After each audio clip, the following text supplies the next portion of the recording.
Orang bodoh itu tidak mulia. Bodoh itu bukan kemuliaan, walaupun amalnya banyak.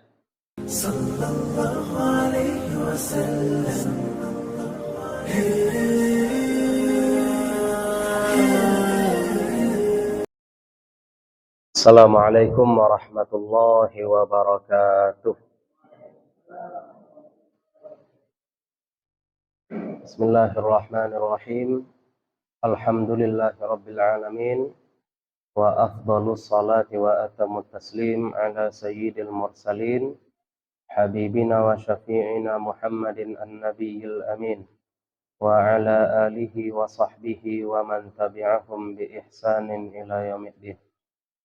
Fanawayna ta'alluma wa ta'lim wan naf'a wal intifa' wal ifadata wal istifadah wal hatha 'ala tamassuki bi kitabillahi ta'ala wa bi sunnati nabiyhi sallallahu alaihi wasallam wa du'a ila al-huda wa dilalata 'ala al-khair ibtigha'a mardatillahi wa sawabihi wa qurbih. Allahumma 'allimna ma yanfa'una wanfa'na bima 'allamtana wa zidna ilma.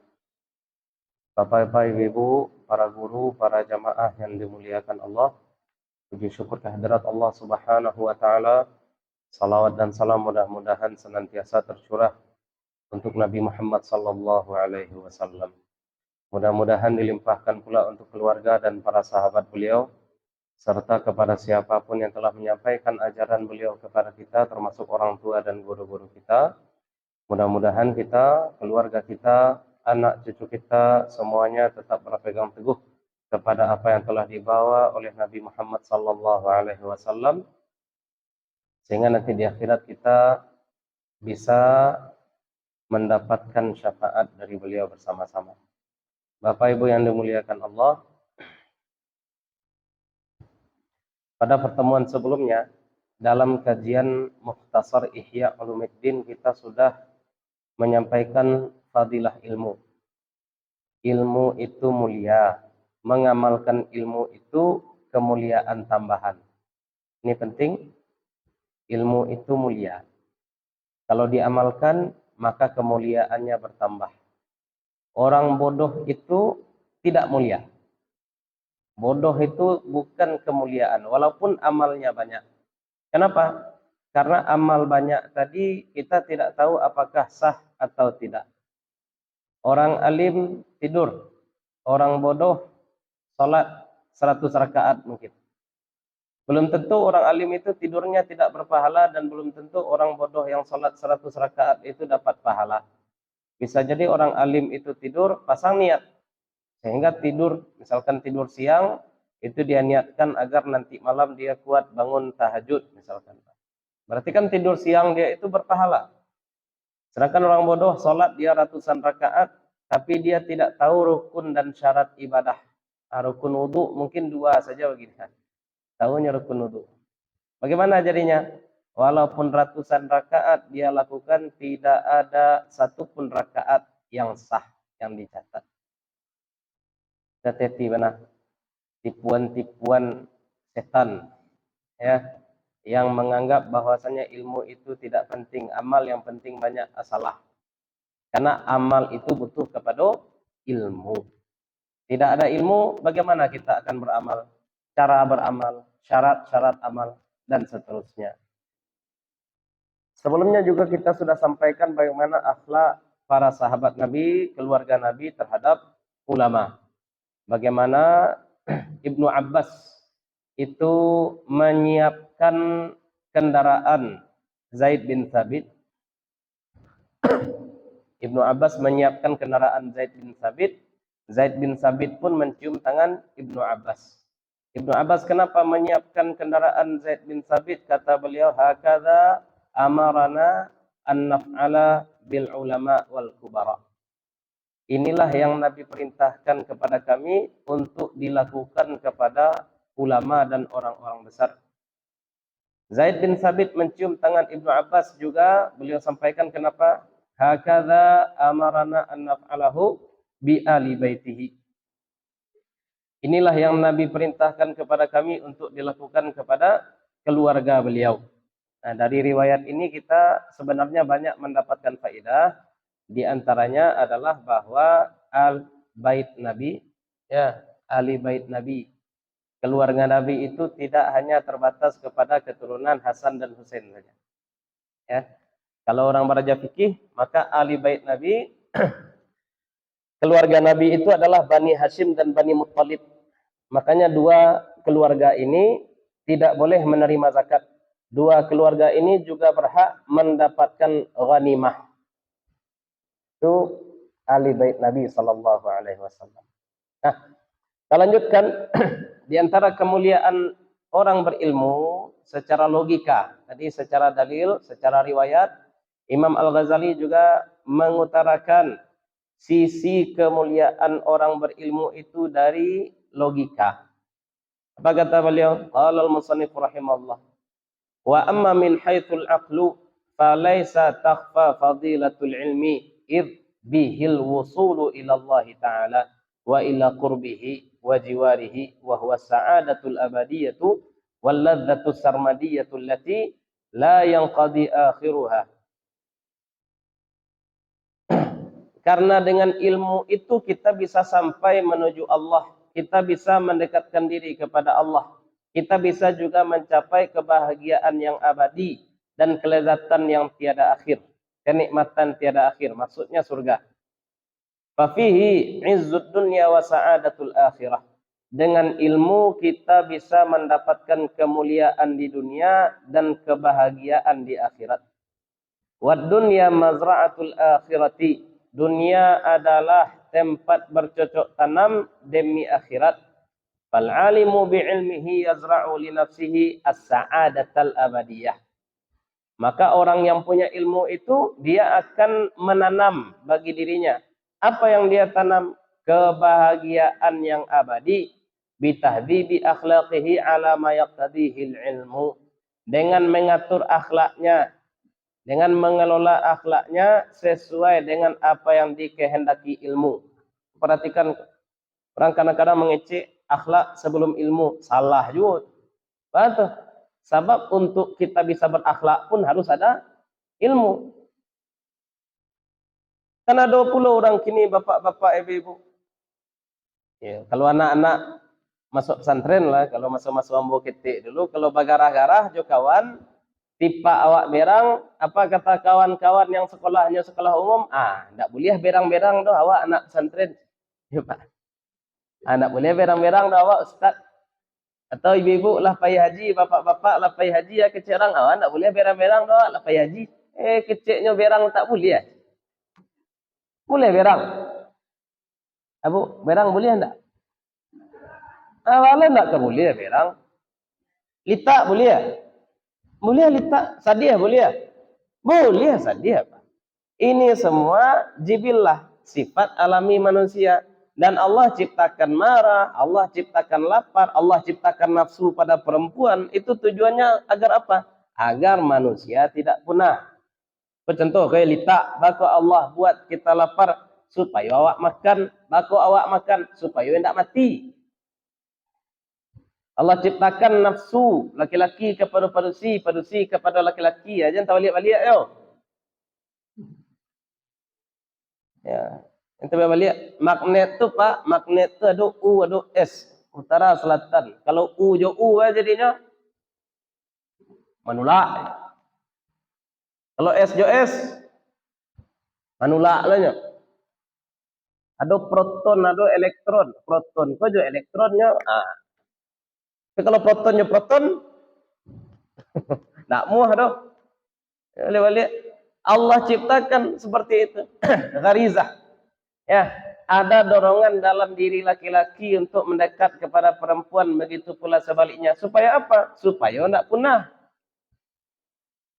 Islam tidak berusaha menghilangkan sisi kemanusiaan manusia, tidak hilang. Tak ada Islam melarang kita makan lain dengan agama lain. Kalau agama lain boleh jadi melarang penganutnya untuk makan makanan tertentu, ya. Tak boleh makan nama darah. Kalau boleh, lain hal kalau riadah tu lain cerita. Orang melatih diri sendiri atau orang berpantang untuk makan sesuatu. Tapi Islam tak. Aturan Islam tu selagi halal silakan makan. Apakah Islam juga menghalangi manusia untuk menyalurkan hasrat biologi seksual? Enggak lah. Enggak menghalangi. Tapi Islam cuma mengatur agar makan kita terhormat, hubungan juga terhormat. Marah juga seperti itu. Ngecekan marah. Bu, boleh mengecek kareh, Bu? Ngecek kasar boleh? Hah? Boleh mengecek kasar? Boleh, Pak? Orang ada orang ngecek, tak boleh. Kini awak ngecek kau harus. Ah? Ayo, celik ke? Kau celik kan cerita Nabi kan? Kalau Nabi Musa dan Nabi Harun ketika diutus kepada Fir'aun, kata Allah, faqula lahu qawlan layyina. Katakanlah kepada Fir'aun itu perkataan yang lembut. Kau cik kau. Tapi dalam surat Al-Anbiya, Nabi Ibrahim itu berdakwah kepada penyembah berhala. Kan sudah sandiwara Nabi Ibrahim ya, dilataan kapaknya dia teh di patuang nampal yang gadang sianan mangarajuan niko ko anta fa'alta hadza bi alihatina ya Ibrahim, engkaukah yang melakukan ini wahai Ibrahim? Kecek Nabi Ibrahim, bal fa'alahu kabiruhum hadza, nang gadang ko nang punyo karaju Pak. Ngadang ko nak ngadang itu nak ngadang patuang dia wah ngadang itu wah. Bu, Nabi Ibrahim tak bertutur dia. Dan tunjuk ke ma? Kepatuang. Dan nampu ke ma? Sianan memacahan patuang. Dan tunjuk ke ma madoknya? Kepatuang. Dan nampu ke ma? Kadiri Nabi Ibrahim. Tidak bertutur, Pak. Itu gaya Buya Zanlami menjelaskan. Apa kata Nabi Ibrahim kemudian setelah menyampaikan kesesatan orang-orang yang menyembah patung? Ufin lakum. Oh kasar kok. Kecil Nabi Ibrahim kasar. Dan itu didokumentasikan di dalam Al-Quran. Berarti boleh mengecek kasar? Boleh. Mari orang boleh. Kalau nak boleh. Dan tak boleh itu mengecek jorok. Tak boleh. Wah cari-cari dia wak. Jangan lah. Coba cari-cari kumuh sadonya. Ya, mana nak menyuruh Pak bercari itu, cari lupa kau kaji ustaz tadi boleh ngecek kasai. Ngecek kasar berbeda coba. Bacarui. Nampak anak ketik manda kecewa oh anak haram. Tu lerok tu lacuik 80 kali tu Pak. Kok mengecek orang anak haram lacuiknya barangkali 80. Sebab ketika menuduh orang anak haram berarti kita menuduh ibunya. Bayu Pak. Ya. Mengecek kasar boleh, tapi jangan model-model tadi itu. Anak haram, anak dok, tidak boleh. Ya, tapi kalau orang bodoh, bodoh hang boleh. Kalau memang pandai kerajuannya, nya kerajuan listrik, tidak pada tu ada kok. Kabel positif itu, kabel negatif itu di model kuanya. Kecewa, pandai ya, boleh, memang betul tu. Jangan lemot-lemot lah. Konslet je taruh. Orang kadang-kadang tak fahamnya. Boleh ngecek kareh. Boleh. Perang boleh. Itu maka marah, sabar. Orang yang tidak marah ketika patut marah namanya apa? Lihat tahu ibu, kok kaji tak kaji rasio sebenarnya. Orang lah patut marah, tak marah namanya apa? Jubun. Pangacui namanya. Dan itu awak berlindung pula Pak. Marah awak berlindung, marah nama kelebihan. Tapi patut marah, tidak marah awak pun berlindung. Namanya apa? Jubun. Doanya wa na'udzubika minal jubni. Itu jubun. Ini janji-cik saja kok. Pakai dalil awak malu awak jo janggut panjang tak boleh berang-berang Ustaz. Awak kopiah nak boleh berang awak ke nak boleh berang lalu nak boleh berang. Nabi ada berang. Ado Nabi berang. Kalau nak kado Nabi berang. Dan tak boleh tadi. Itu batasan-batasan kata-kata yang boleh, kata-kata yang tidak boleh tentu ada. Ya, berarti untuk berakhlak mesti ada ilmu. Ilmu qabla kulli syai'. Perlu. Ilmu dahulu sebelum segala sesuatu. Kalau sudah ada ilmu akhlak, baru awak berakhlak betul. Berakhlaklah kepada guru, misalnya, berakhlak kepada orang tua, dan seterusnya. Nah, perhatikan juga di sini. Orang-orang yang berilmu juga mendapatkan kelebihan. Apa itu? Dia pandai meletakkan akhlak ketika berhadapan dengan manusia. Imam Al-Ghazali menukil firman Allah Subhanahu wa taala surat An-Nahl 125. Apa kata Allah? Ud'u ila sabili rabbika bil hikmati wal mau'izatil hasanati wajadilhum billati hiya ahsan. Panggillah kepada jalan Tuhan engkau dengan apa? Bil hikmah, dengan hikmah, wal mau'izatil hasanah, dengan pesan-pesan yang baik, wajadilhum billati hiya ahsan, dan debatlah mereka dengan cara yang paling baik. Jadi boleh berdebat baik lah. Tapi Imam Al-Ghazali kemudian memberikan tafsiran. Dengan ilmu kita tahu fahuwa yad'ul khawassa bil hikmati. Nah, maka orang berilmu ini akan mengajak, kalau dia berdakwah, siapa yang dia dakwahi? Khawas, orang-orang khusus, orang alim loh. Kan orang alim kok biasa saja berdakwah kepada orang alim, Pak. Orang alim didakwahi kan tidak masalah. Dengan apa orang alim didakwahi? Dengan hikmah. Kalau orang awam dengan apa? Kalau orang awam bil mau'izatil hasanah, dengan nasihat yang baik. Orang alim kok tidak muah, lo awak langsung frontal pula mengecek. Sebabnya tahu, itu ba'ah. Itu saja. Itulah hikmah namanya. Tapi kalau orang awam, karena memang keterbatasan ilmu, maka kita pakai apa? Al-mawa'id. Nasihat, sampaikan. Ya, tidak elok. Anak-anak cadik, kalau anak-anak cadik, bapak-bapak ibu-ibu, azan orang, kalau anak-anaknya cadik, dia tidak perlu disuruh, dicari lamo saja, langsungnya baulu, langsungnya naik ke temu saja. Tapi kalau anak-anak pandia, yang sedang main, orang azan, Pak. Dah, muah dah. Ayo diari saya, hei, kayak baulu. Mau izahnya tuh, dalam. Ada cek lain apa tuh? Wal jidal. Ada lagi jidal, debat. Kalau debat kepada siapa? Mu'anidin. Kepada orang nan membangkang. Nah, kalau orang membangkang baru debat. Orang khawas itu dengan hikmah. Orang awam dengan mau'izah, nasihat. Sedangkan orang pembangkang pakai jidal. Aku nak boleh ada ya. Istilahnya menganggap karajo awak saja yang paling elok. Dakwah sajalah, dakwah. Aku baca dakwah. Dan salah satu cara dakwah, Allah sendiri yang mengatakan, apa cara dakwah? Jidal. Boleh jidal? Boleh. Tapi billati hiya ahsan. Kalau debat-debat di kolom komentar Facebook itu tidak baik. Dan baik debat itu ada moderatornya. Itu baru baik debat. Ya Ustaz ya. Bila boleh debat Ustaz? Panggil kawan Ustaz. Kamu. Ya saya Ustaz ya. Kalau Ustaz doakan aja. InsyaAllah. Tak celup-celup lah juga nak. Nah, jadi itu contoh kemuliaan ilmu. Bahkan dalam berakhlak pun kita mesti ada ilmunya. Nah, sekarang kita bahas lagi. Kalau memang ilmu itu mulia, orang berilmu itu mulia, nah, apakah semua ilmu itu mulia? Adakah ilmu yang hina? Enak. Kemudian mana ilmu yang perlu kita pelajari terlebih dahulu? Kan itu.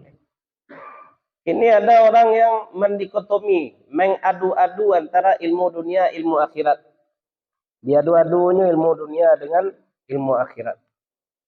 Ilmu akhirat lebih baik, ilmu dunia lebih baik. Mengapa raja-raja masuk pesantren? Kemengang. Orang lah kabulan, orang lah nuklir.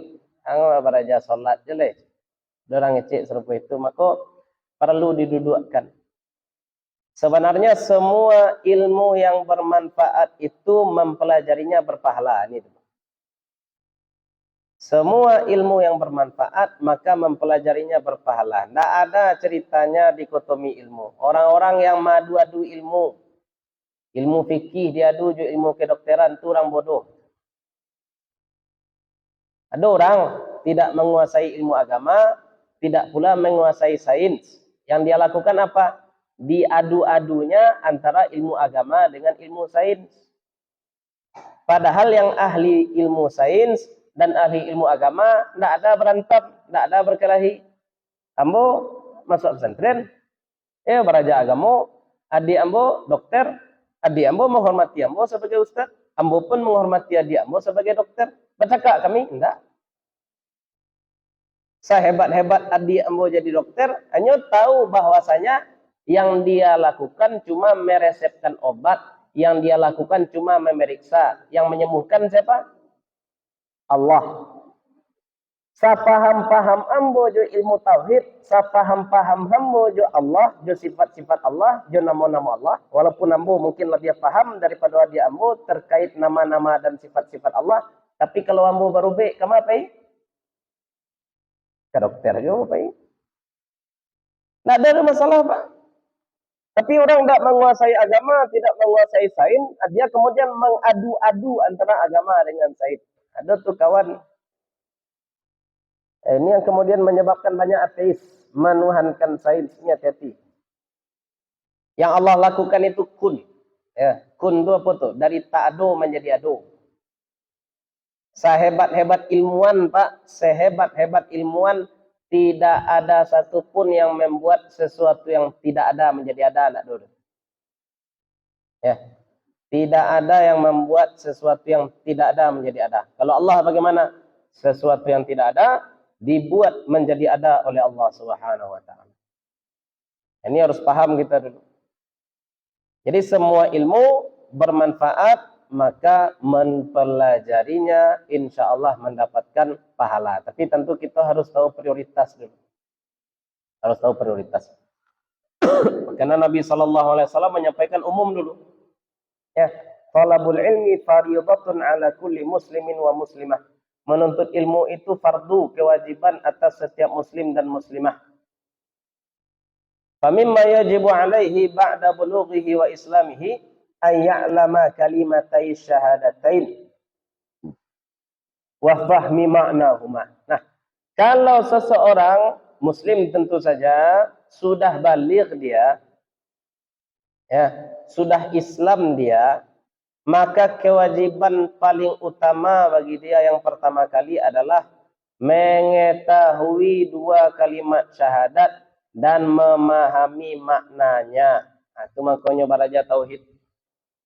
Berarti belajar ilahiyat, belajar nubuat. Karena itu dua kalimat syahadat. Asyhadu alla ilaha illallah. Kita bersaksi bahwasanya tidak ada Tuhan selain Allah. Allah ko ba'a, tentu harus tahu awak dulu. Berarti kita harus tahu, yakin bahwa Allah itu ada dan Allah memiliki semua sifat-sifat kesempurnaan dan Allah terhindar dari segala bentuk kekurangan. Itu namanya iman kepada Allah secara global. Kalau seseorang sudah beriman kepada Allah dengan cara seperti ini, lah selesai. Aja ni cuki-cuki lo. Orang lah beriman kepada Allah. Lah, orang awam ko. Ibu lah beriman kepada Allah. Allah, Ustaz. Tahu Allah tu ada? Tahu, Ustaz. Nan magi rezeki siapa? Allah. Allah di mana duduk? Itu kurang ajar pertanyaan. Nak cuki-cuki ke orang awam. Allah ku boleh atau petak bu? Itu orang pandai bertanya pada dia. Ya. Betul, sebab yang penting kita yakin Allah itu ada dan Allah itu punya sifat-sifat apa tadi? Kesempurnaan dan Allah tidak punya kekurangan. Lah selesai itu. Aku ada pula aliran-aliran yang kemudian mengajak jamaahnya untuk membayang-bayangkan Allah. Allah itu tingginya 16 hasta. Duduk di atas langit. Di atas langit ada singgasana Allah. Itu kacau. Atau bayang-bayang dek bu, kau berarti kalau hujan ku Allah menyerahkan air dari langit. Alasamo pun Tuhan awak je Tuhan orang Hindu, ya. Orang Hindu kan bayangan Tuhannya di atas awan, kayangan. Atau efek nonton senggokong ketika kita.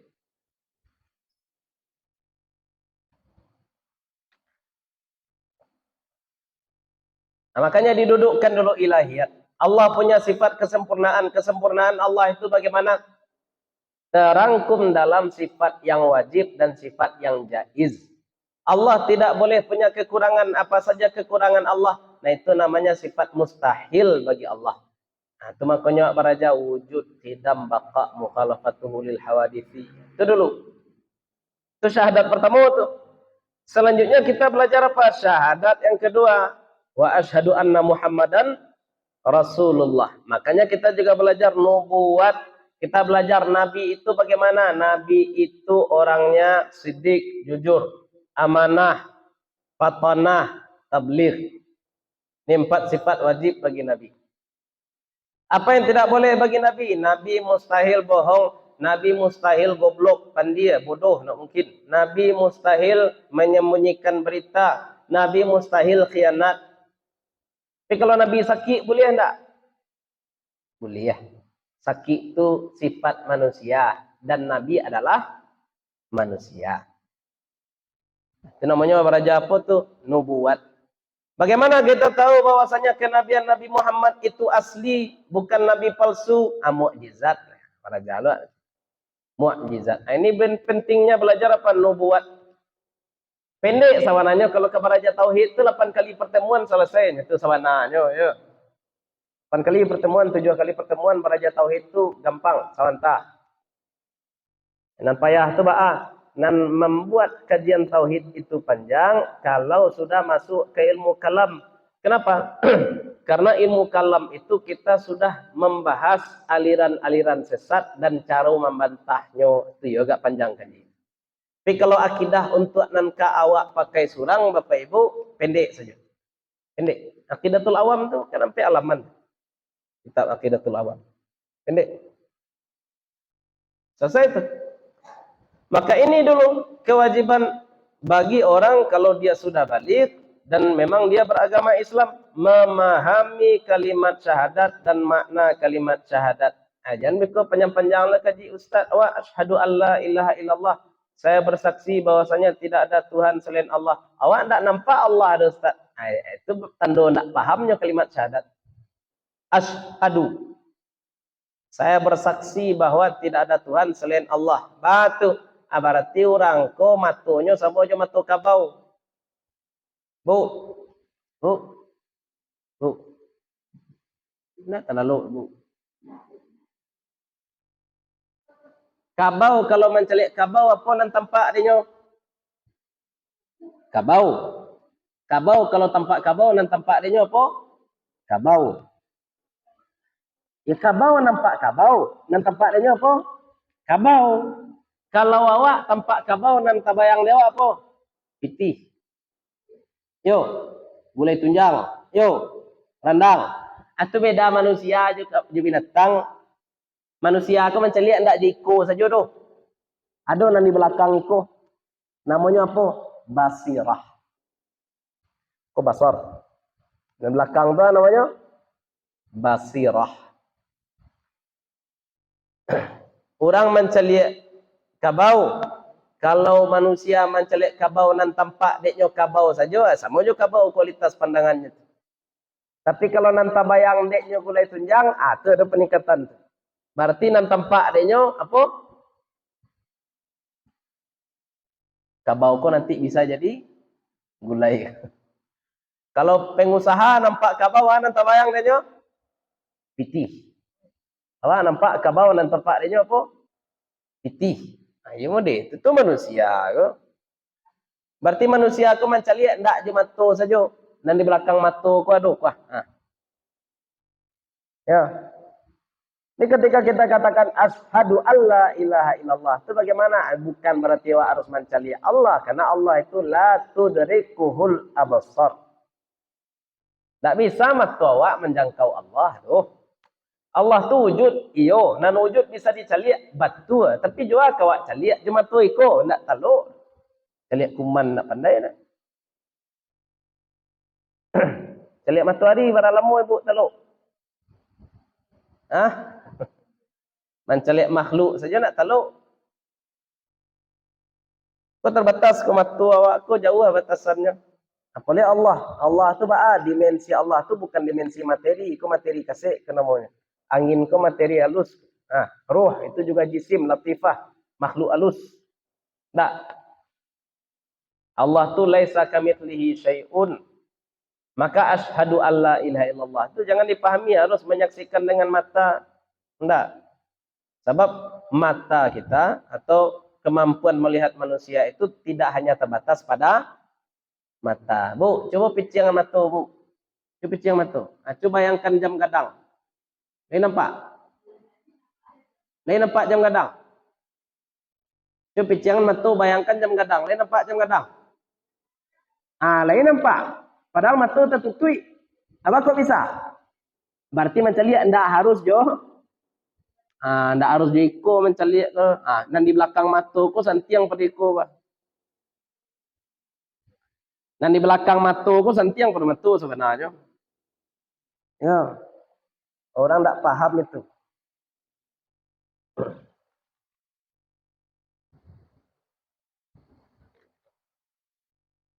Lanjut. Jadi didudukkan dulu makna dua kalimat syahadat. Orang kalau lah duduk adanya sifat 20 tidak akan murtad. Kalau murtadnya tandanya para jamaah apa-apa saja. Wujud qidam baqa, mukhalafatu lil hawadith, mau ditutu saja. Tak. Kalau didudukkan makna sifat 20 tidak akan mungkin murtad. Kamanya ke murtad ke agama Kristen. Misalkan. Ada anak ibu, misalkan bu, ambo ke murtad, kama murtad agama Kristen, pandiang. Goblok. Nah, tu boleh tu ngecek kereh mana tadi boleh. Uffin lakum. Batu. Dalam Islam kita menyembah pencipta manusia. Sekarang kamu murtad pindah agama, kamu menyembah apa gini? Kristen menyembah siapa, Bu? Bu. Orang Kristen menyembah siapa ya, Bu? Yesus. Yesus itu manusia enggak? Yo. Kan yo manusia. Awak dalam Islam menyembah pencipta manusia. Nan orangku menyembah siapa? Menyembah manusia. Berarti namanya apa tuh? Downgrade. Bodoh. Gimana itu? Ateisnya. Itu lebih goblok oleh ateis. Maka goblok. Ayo kan itu kecewa. Tidak ada sebab akibat. Kau tidak pahamnya. Ada gunung, ada dengan sendirinya. Ada laut, ada dengan sendirinya. Orang-orang serupa itu kecek buat tancik kabau deteh terompanya. Batanya betul. Oi, kau bakal ada cik kabau deteh terompambu. Jawabnya Pak, ada dengan sendirinya. Tak mungkin, kau pasti ada nan malah tancik kabau deteh terompambu. Hei.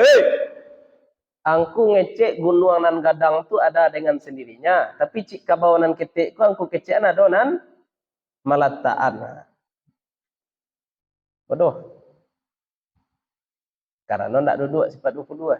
Dia duduk sifat 22. Bahkan ada jawaban semua keraguan. Saya tanya ibu kadang-kadang dalam hati, ya, awak lah rajin sembahyang, Ustaz, awak lah rajin puasa, Ustaz, tapi awak bansai je bah caranya ku. Tidak sayang Allah ya awak. Kan bisa jadi muncul keraguan betul itu. Ada jawabnya. Bagaimana kita memahami sifat adil Allah Subhanahu wa taala? Kaitannya dengan iradat Allah. Allah itu fa'alul lima yurid. Orang suka mana mengait-ngaitkan kasih sayang Allah dengan pitih. Kalau Allah sayang jo awak, berarti Allah lagi awak pitih banyak-banyak. Orang banyak benda itu gini. Tak tahunya, orang paling kaya di Indonesia ke orang Kapi atau orang Islam? Orang Kapi ya. Orang paling kaya di dunia ke orang Kapi atau orang Islam? Orang Kapi aja baru. Nabi dari dulu sudah katakan, ad-dunya sijnul mu'mini wa jannatul kafiri. Dunia ini penjara bagi orang beriman, tapi surga bagi orang kafir. Orang beriman kok pintu rezekinya pintu nan halal saja. Kalau orang kafir pintu rezekinya pintu halal masuk, pintu haram masuk pula. Mana kayo kira-kira? Kayo orang kaptie le, tapi jangan jadi kaptie lo Pak, sudah kok. Langsung kaptie jangan itu. Ya. Maksudnya jangan tertipu dengan kekayaan materi, kekayaan dunia. Sebab nikmat yang paling berharga itu akan dibawa mati. Nah, itu yang tadi kita sebut. Orang yang berilmu akan menanam kebahagiaan akhiratnya di dunia. Azan sekira-kira membuat hidup awak senang nanti di akhirat. Itu akan kita tanam di dunia. Nah, itu didudukan dulu Pak. Kalau orang lah balik, Bu, ilmu apa dahulu nanti pelajari? Tauhid. Ini tauhid asli kayo. Ada orang ngaji judulnya kajian tauhid, tapi bid'ah saja isinya. Itu nak kajian tauhid. Itu kajian tafriq. Maksudnya tafriq, memecah belah umat. Kalau memisahkan antara hak dan batil rancak itu kaji. Tapi kau tidak tambah kabur jadinya hak dan batil.